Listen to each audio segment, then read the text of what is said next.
Bonjour à toutes, bonjour à tous. Ravi de revenir encore une fois auprès de vous à travers les réseaux sociaux.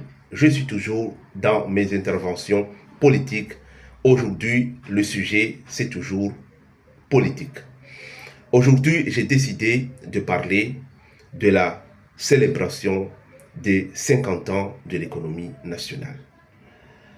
Dans cette intervention, je vais revenir sur certaines choses qui ont été dites pendant cette célébration par les différents intervenants. Dans cette intervention, j'ai envie de parler au peuple. J'ai envie de poser des questions à notre gouvernement, aux organismes internationaux et aux partenaires bilatéraux présents dans cette célébration. Mes chers compatriotes, mes chers concitoyens, il y a quelques jours, dans notre pays, notre gouvernement, des organismes internationaux, des partenaires bilatéraux ont célébré 50 ans, le bilan de 50 ans de l'économie nationale. Beaucoup de choses ont été dites, je vais revenir sur certains points. Mes chers concitoyens, mes chers compatriotes, mesdames et messieurs, je commence par le progrès. On a parlé du progrès dans cette célébration. On nous parle de progrès. Mais quel progrès? Quand au XXIe siècle, l'électricité reste un luxe pour les Comoriens. Quel progrès quand se doucher avec de l'eau de sa propre douche est un privilège. Quand se brosser les dents avec l'eau du robinet est un rêve inaccessible. Quel progrès quand pour cuisiner, pour se laver, pour boire, il faut acheter de l'eau dans des bidons. Quel progrès quand nos hôpitaux, autrefois équipés après l'indépendance, sont aujourd'hui vétustes, mal équipés et incapables de soigner leurs citoyens. Nos malades doivent partir en Tanzanie, à Mamoudzou, à Tananarive, à Port-Louis, en France ou à La Réunion pour espérer des soins dignes. Est-ce cela le progrès? Quel progrès quand nos écoles tombent en ruine, quand dans tant de régions elles n'existent même pas? Quel avenir pour nos enfants, privés d'éducation, privés d'espoir? Quel progrès quand voyager entre nos îles se fait encore sur des barques de pêche, au péril de la vie des Comoriens. Je reviens sur les défis. Mesdames et messieurs, mes chers compatriotes, mes chers concitoyens, les défis, nous n'avons pas besoin de les identifier. Ils sont visibles, ils sont factuels, ils sont vécus chaque jour par nos familles. Le vrai problème, c'est qu'après 9 ans de gouvernance, nous en sommes toujours à l'étape de l'identification des défis. 9 années de pouvoir et toujours pas de solution concrète. Voilà le drame. Voilà la raison pour laquelle les Comoriens doivent s'inquiéter. Alors, que devons-nous retenir de l'avenir? Que l'avenir exige de l'action, pas de diagnostic. Que l'avenir exige des solutions, pas de constat. Que l'avenir exige du courage, pas des discours. La souveraineté. Mesdames et messieurs, mes chers compatriotes, mes chers concitoyens, on nous dit que le peuple assume pleinement sa souveraineté. Mais je vous pose la question, quelle souveraineté? Quelle souveraineté quand nous ne contrôlons ni notre espace aérien, ni notre espace maritime? Quelle souveraineté quand notre pays importe l'essentiel de ce qu'il consomme? La souveraineté, c'est la capacité de produire localement ce dont nous avons besoin. Quelle souveraineté quand nous dépendons de l'extérieur pour tout? Quand nos décisions sont dictées par des organismes politiques internationaux, par des institutions financières étrangères. Quelle souveraineté quand notre avenir dépend de Riyad, de Washington, de Paris et de Pékin. Quelle souveraineté quand les rares rénovations d'écoles sont réalisées par l'ancien colonisateur. Quelle souveraineté quand même le papier de nos actes de naissance et de nos passeports est fabriqué à l'étranger. Quelle souveraineté quand notre monnaie est contrôlée ailleurs. Quelle souveraineté quand notre banque centrale est contrôlée par des étrangers. Le Comorien n'est pas seul décideur. Quelle souveraineté quand nos forces de l'ordre, nos militaires sont habillés par des pays tiers. Mesdames et messieurs, la souveraineté ne se proclame pas, elle se pratique. Elle ne se résume pas à des discours, elle se résume dans les faits. Un peuple souverain contrôle ses frontières, produit son alimentation, soigne ses citoyens, éduque ses enfants avec ses propres moyens. Or, aujourd'hui, nous vivons dans une dépendance permanente. Et cette dépendance est une fragilité, une humiliation, une négation de notre dignité nationale. Alors, que devons-nous faire? Nous devons bâtir une souveraineté réelle fondée sur la maîtrise de nos espaces aériens et maritimes. La relance de la production locale pour réduire notre dépendance alimentaire. L'investissement dans nos écoles et nos hôpitaux avec nos propres ressources. La capacité à produire nos documents officiels, symboles de notre identité nationale. Mesdames et messieurs, la souveraineté n'est pas un mot creux. Elle est le droit d'un peuple à décider par lui-même, à vivre par lui-même, à se tenir debout sans dépendre des autres.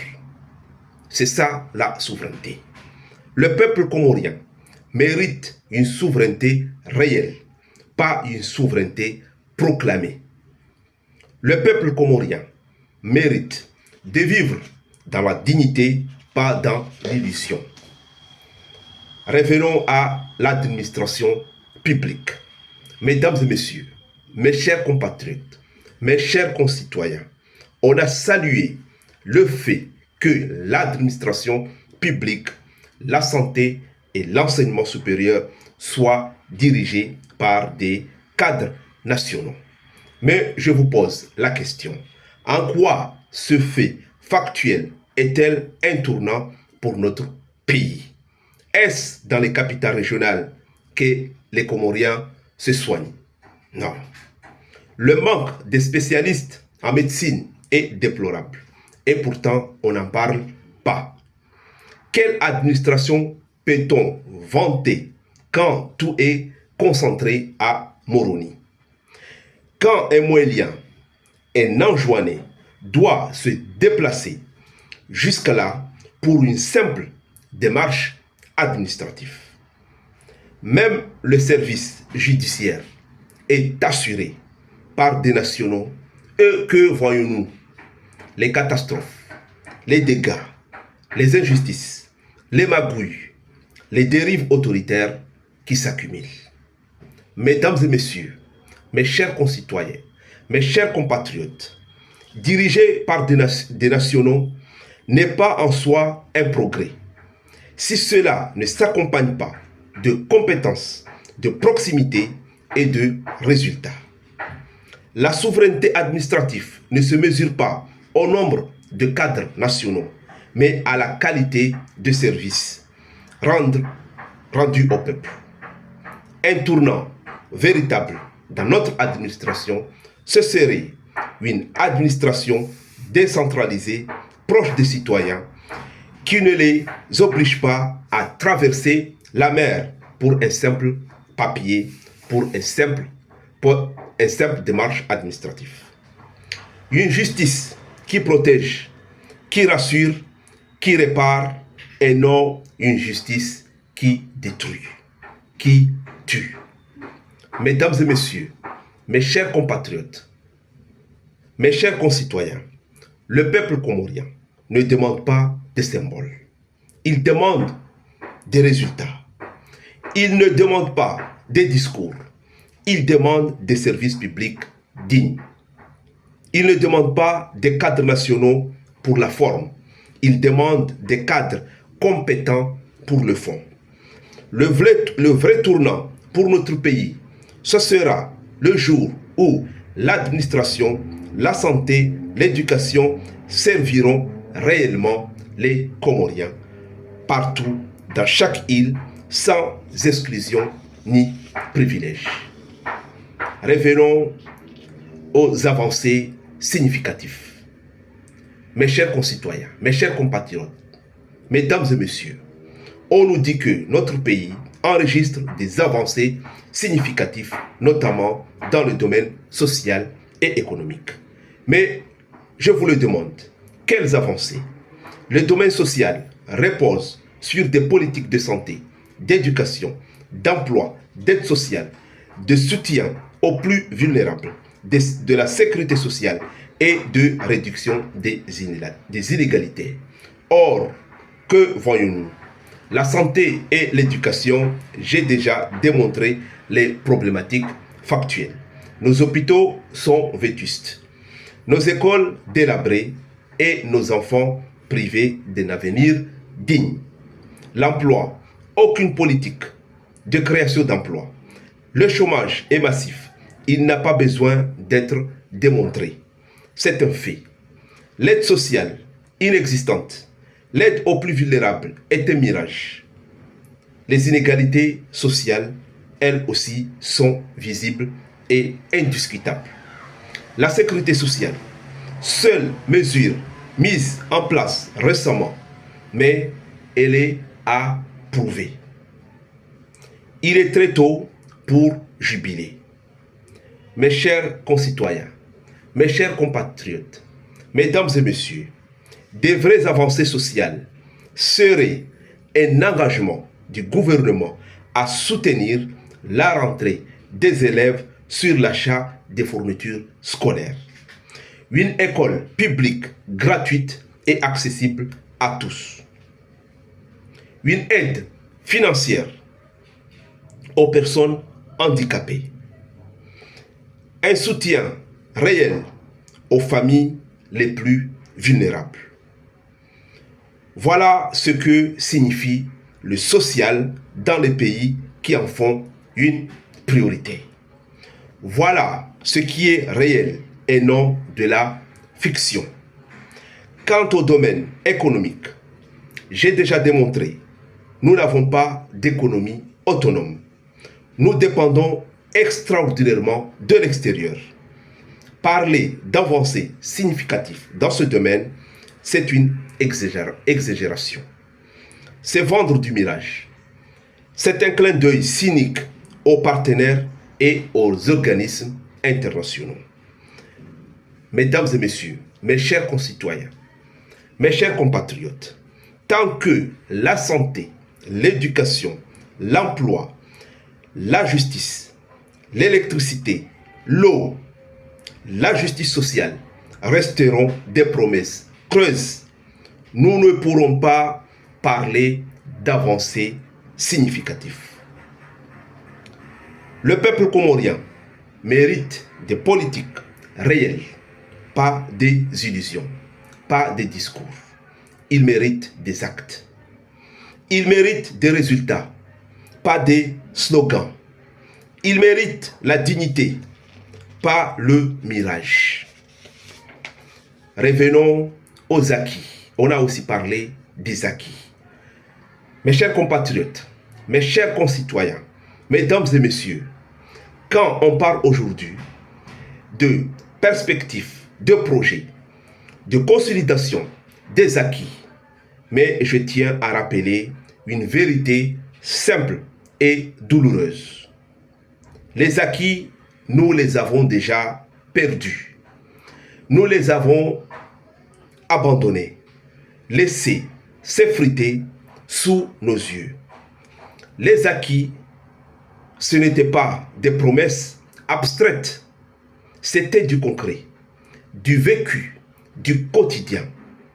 C'était Air Comores, notre compagnie aérienne nationale, symbole de notre ouverture et de notre souveraineté. C'était la compagnie inter-île qui reliait nos familles, nos territoires, nos vies.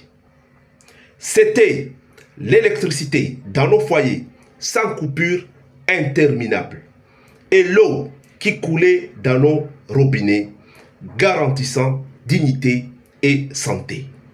C'était des hôpitaux équipés, capables de soigner les Comoriens chez eux, sans exil forcé vers des terres étrangères. C'était l'hôpital de Bamba-Umtsanga, conçu comme un établissement de haute gamme, aujourd'hui détourné de sa mission et réduit au rang de dispensaire. C'était la construction à Ombo d'un hôpital de classe mondiale, projet abandonné, espoir brisé. C'était les bourses d'études que recevaient nos étudiants dans les années 80. Preuve que l'État croyait en sa jeunesse et investissait dans son avenir. Voilà ce que nous avons perdu. Voilà ce que nous devons retrouver avant de parler d'autre chose. Car un pays ne se bâtit pas sur des illusions. Un pays se bâtit sur des fondations solides. Et ces fondations, nous les avons eues. Elles ont existé, elles ont été trahies. Alors, je l'ai dit avec force, avant de tracer de nouvelles perspectives, il faut restaurer les acquis, restaurer l'électricité et l'eau, restaurer la santé et l'éducation, restaurer la mobilité et la dignité. Ce n'est qu'en retrouvant ces bases que nous pourrons rêver plus grand. Ce n'est qu'en consolidant ce qui a été perdu que nous pourrons avancer vers l'avenir. Mesdames et messieurs, mes chers concitoyens, mes chers compatriotes, ne nous parlez pas de lendemain radieux tant que nos acquis d'hier sont en ruine, sont délaissés. Ne nous promettez pas des horizons nouveaux tant que nos fondations sont fissurées. Le peuple comorien n'attend pas des slogans, il attend des actes.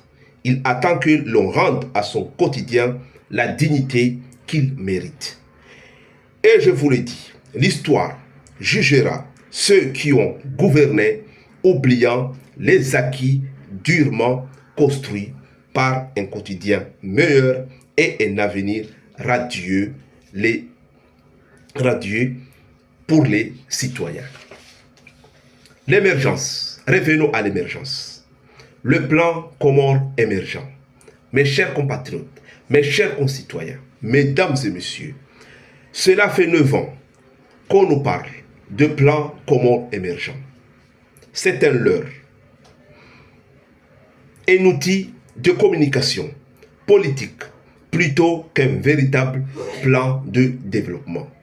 En l'absence de fondation structurelle, on ne peut pas parler d'émergence. Pour qu'un pays émerge, il faut des prérequis que le gouvernement peine à installer. Ça fait 9 années.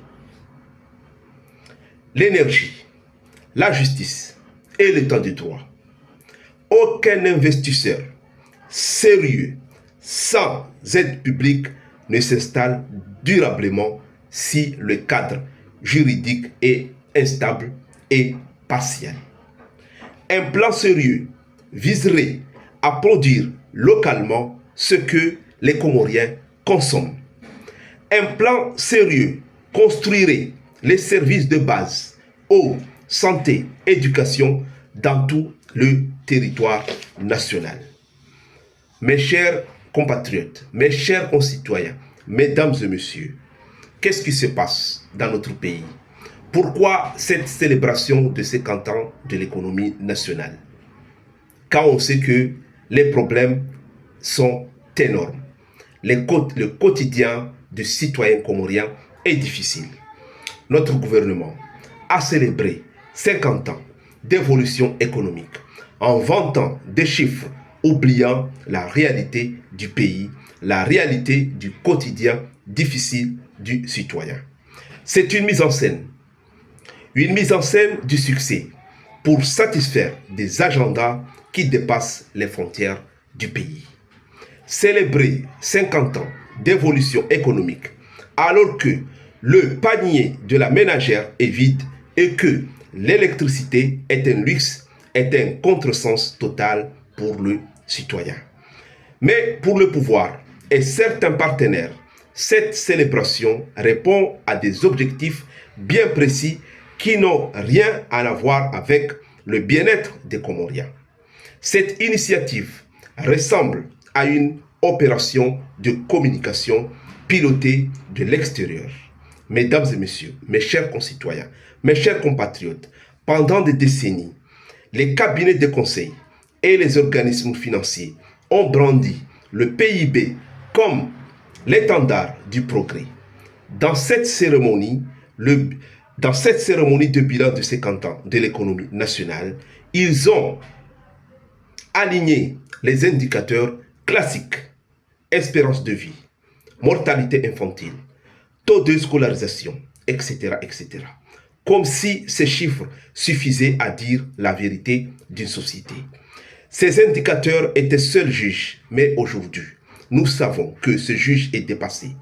Le progrès ne se mesure plus à travers des colonnes de statistiques figées. Le progrès au XXIe siècle se mesure dans la chair du quotidien.